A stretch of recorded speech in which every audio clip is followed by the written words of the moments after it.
Welcome friends to another r/malicious compliance video. Today we've got a great story that cost a bank tens of thousands. But first, a story from FTP86. Boss thought we all needed a reminder of our job duties. To start off, I want to give a little context and backstory to set the scene. A couple of years ago, I took a job in the kitchen of a private healthcare facility. I had been working in kitchens for more than 10 years before this in various roles and knew I was overqualified for the job. But a close friend was already working there and had asked that I come fill a spot because they were short-staffed. And I wanted a low-stress job for the time being that could accommodate my schedule of working both jobs before switching careers altogether. It's a relatively small kitchen with only a head chef, we can call her Jessica, and at most maybe 2 to 3 other people on any shift. Head chef is a bit of an exaggeration as this lady sat in her office chair, dealt with paperwork, and occasionally walked around the kitchen to give us criticism on whatever we were working on at the time.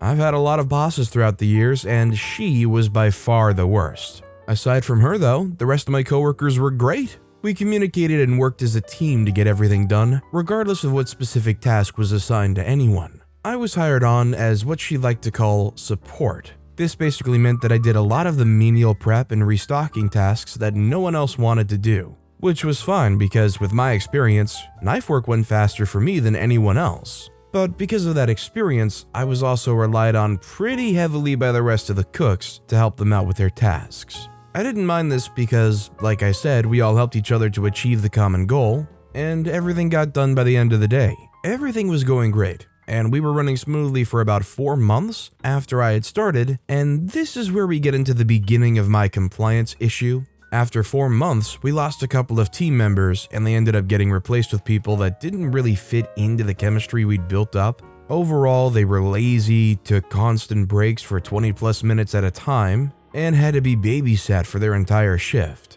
If they weren't explicitly told to do something, they would just sit around waiting for direction. The rest of the remaining crew did their best to work around this and train them so we could get back to the cohesive teamwork we'd all gotten used to. But in the meantime, a few things had started to slide, and some tasks weren't getting done. Nothing major, think like not replacing the juice in the drink machine or refilling the stash of coffee by the coffee makers, stuff like that. Well, Jessica had a real issue with this, but because she's never actually working with us to see where the problems were actually stemming from, she decided to start pointing fingers blindly and making changes. She called all of us into a meeting where she had printed us all lists to remind us of our job duties and responsibilities. I read over mine carefully, and here's how the conversation went. I say, "Hey, Jessica, I see on my..." She says, "Let me stop you right there. This is not up for discussion. This is what you were hired to do, and this is what you will be doing.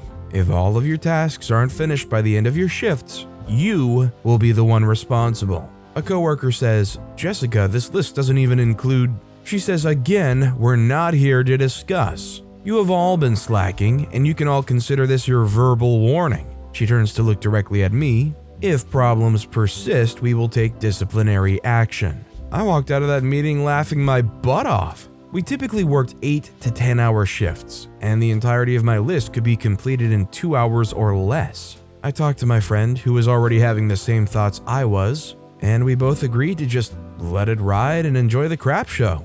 That list became my Bible. I had it on my person at all times, for every shift, just neatly folded in my back pocket. I showed up every single day with my earbuds and got started on all of the menial BS that was on my list. Cutting fruit, restocking the snack counter, refilling coffee machines, and I made sure to set up my station at the closest possible point to Jessica's office. Every single day, my coworkers would come back to me asking for help with whatever they were doing, and each time I would very calmly reach back and pull out the folded piece of paper that had become my personal Magna Carta and pretend to scour over it as if it was my first time reading it, and reply with, "I'm sorry, coworker, I just don't see that anywhere on my list. I can't help you. You should ask Jessica." Loud enough for her to hear with me being so close. My coworkers started to catch on, and they would come back to my station multiple times a day for me to put my little song and dance routine on, each time pulling out my little piece of paper and adhering to the word printed on it as if it were law.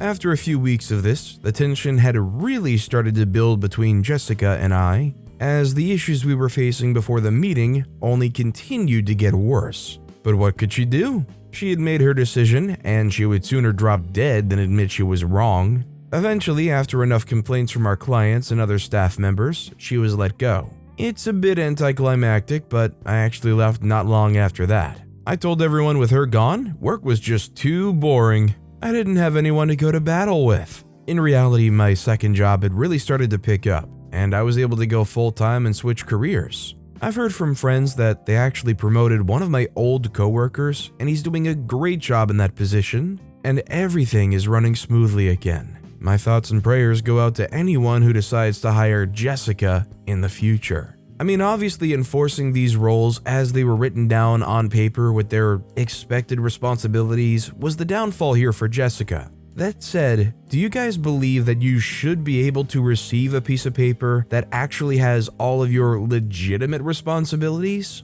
Do you guys think the problem here was enforcing just the responsibilities of the direct role? Or just Jessica being closed-minded and a bad manager? Let me know in the comments. By the way, if you're enjoying these stories, make sure to hit those like and subscribe buttons down below so you never miss any of my daily videos. That said, our next story is from RD King 647. Bank incompetence cost themselves tens of thousands. Many years ago, I owned an apartment when real estate crashed, early 90s New York City. I couldn't sell it. I was renting it out for less than the mortgage payment. When I tried to talk to the bank, they said, "You've never missed a payment, why should we talk to you?" So I missed a payment. I sent the rent I got to the bank, but they insisted on either full payment or nothing. So my malicious compliance, I sent nothing. At one point, the bank told me the reason I couldn't sell it was I wasn't asking enough money for it. Both me and my attorney's response was, "What the freak?" When this first started, I offered them a check for the difference between the appraised value and what I owed just to get it off my hands. They said no.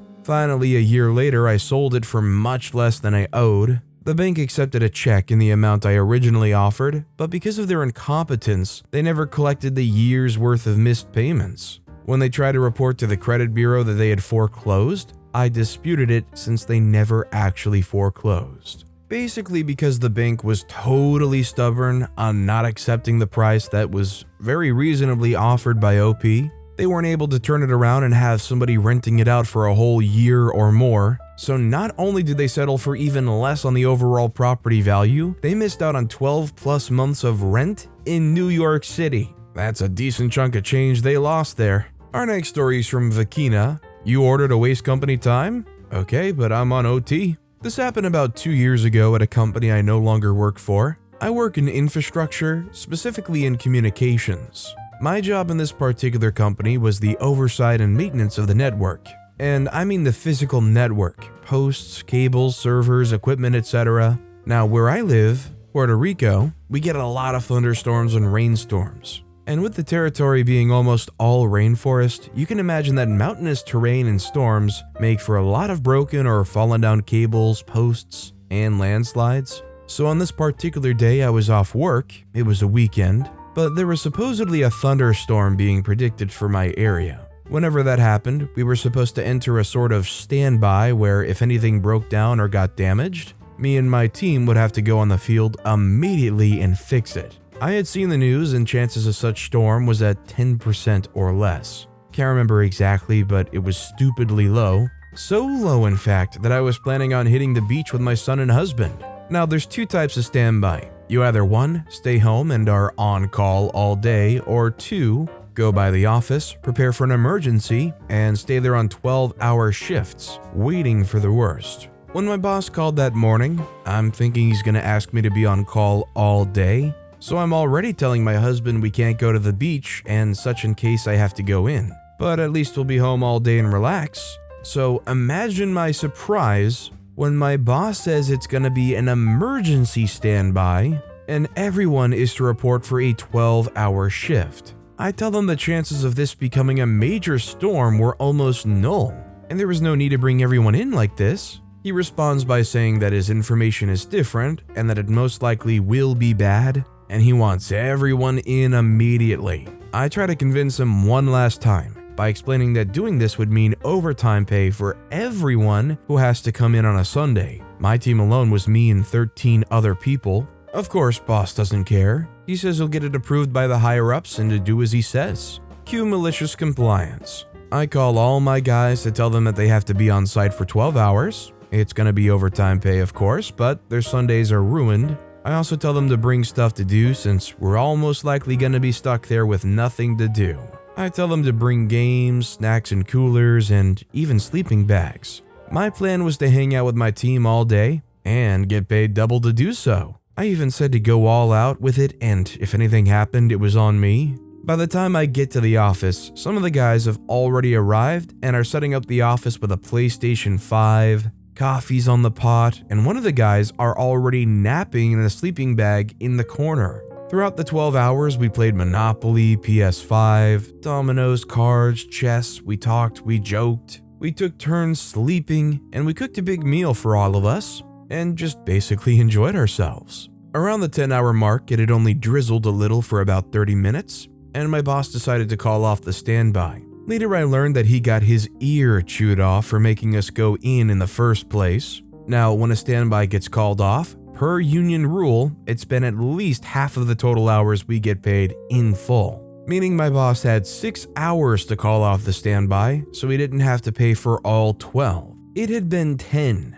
So the boss calls, asks what we're doing, and I straight up tell him, nothing, we're just here waiting. He is of course furious. He tells me that the emergency was now over and we could all leave. I explained that since he had to pay for the full shift, and we were already here, wouldn't it be best if we just stayed, just in case? It's only 2 more hours after all. He says no, so we all pack up our stuff and head home. At the end, we did absolutely nothing but hang out for 10 hours, and my boss had to figure out how he was going to explain overtime pay for 14 people on a sunny day. Suffice it to say that he got chewed off so bad that he quit the following week. You know, I wonder if it was them quitting or if they were just, forcibly suggested to. All I know is if I got called in for that 12 hours and I had the opportunity to, I'm catching up on my beauty sleep. This next story is from Winged Mr. Hot Dog.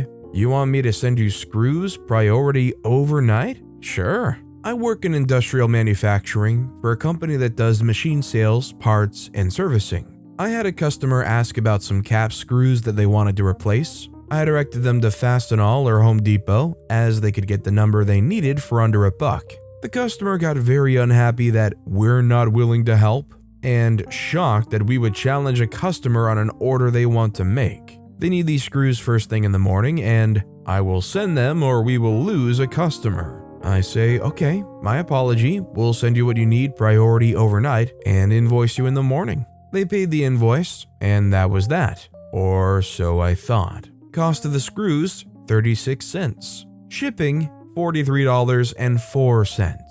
About a month later, they call back and they say they no longer need the replacement screws. I mention that they should keep them. Yet again, I get yelled at for being unreasonable. I respond by telling them that they can send any unused screw for credit on their account since the invoice was already paid. Today, I opened a package and added a credit on their account of 28 cents. They did not send one of the screws back, and I estimate the economy saver cost of their label to be about $20. Not a big amount, mind you, but still one of the most baffling things I have ever dealt with. This person has to be really affluent, right? They can't have gone and went and spent $60 total on these screws and been entitled and stuck up without just having a crap ton of money to just fling around, right? And our final story of the day is from Poppy O'Harry. Just do your job. I work in the stores area of a mid-sized manufacturing facility. Although we open the door, half door, the service type, at 7, the boss and I are always there by 5:30, getting ready behind the scenes. The guys and gals in the workshop all know this and will hit us up for supplies early so they can be ready when everything starts up. Today was the first day of a maintenance shutdown, and one of the planners was in early to set up his contractors. He came in before 6 to get safety gear, etc. off me, and while I had my back turned, he opened the service door. I told him not to. He told me to just do your job and locked it open, starting an argument which ended with him going to my boss and convincing him to open up. Next minute, the apprentices are rushed into a job of assembling and painting a safety screen around an important machine in the workshop. Guess who hadn't planned properly for it to be assembled before the shutdown started? Anyway, because of the fumes, and it just being outside my service door, we had to close up to prevent ourselves from being choked to death with paint fumes. Safety is paramount in our workplace, and there's zero tolerance for non-compliance. The boss and I had a good chuckle over having the door shut till well past 8. This is one of those moments where you have great insight and you try to help somebody out, but they just turn you down because honestly they're kind of a jerk and they think they know how to do their job. Basically because this planner was too good to listen to OP, and in fact told OP to basically stay in their lane. They go and lock the door open, the paint fumes start spreading in obviously, and because of that they had to shut down the whole place. Because this one planner wouldn't hear them out, they ended up wasting a whole day's work. But with that being said, that's all the time we have for today. Now, if you want to hear another compliance story that was way crazier than any of the ones in this video, click on that left video. Or, if you missed my latest video, check out the one on the right. That said, I'll see you all next time with some more stories.